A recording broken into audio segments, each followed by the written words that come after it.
Masayang araw mga kabayan! So for today, samahan niyo po kaming mag-quick tour sa Aksaya project natin sa iba't ibang location dito po sa Cavite. So this one, papasok po sa ating Nai Country Homes. Notice niyo mga kabayan, lumawak na ang daan, di ba? At marami ng mga establishment dito sa paligid kaya hindi na tayo hirap pag dito tayo tumira. And this one, our entrance gate. O, tingnan nyo naman mga kabayan, ang ganda-ganda pagpasok pa lang ng ating Nai Country Homes, di ba? Sobrang aliwalas. So, check natin yung ibang unit natin dito ha. Ito ay ang Adeline. So, quick tour lang to mga kabayan ha, kasi pupunta pa tayo sa iba't ibang lugar ng ating project, Aksaya Project.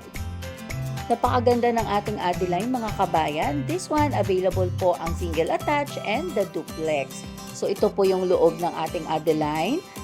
Maganda po, malawak.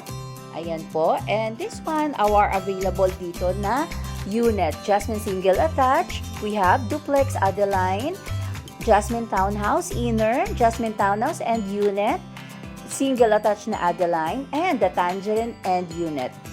Next, here we are, Dasma. So, ang Dasma natin, soon to rise. It's only located in Langkaan. Dito po sa Dasma natin, we have Jasmine single attach and Jasmine na duplex po. So, iikot tayo sa actual na mismo ng Phase 1 and Phase 2. Kasi ang soon to rise po natin, it's located in Phase 3.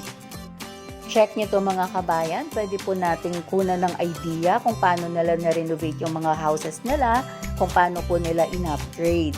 So, ang next natin na project, hindi nagtatapos dyan. May Gen Trias pa tayo. This one is located in Barangay Panungyanan, General Trias, Cavite. Available unit natin dito is Carnation Single Attach. We have Jasmine Townhouse Expanded Inner and Linea Single Attach. Siyempre, ihabol natin yung Rizal project natin. This one is Hills View Royal, located in Barangay Pinugay, Baras, Rizal.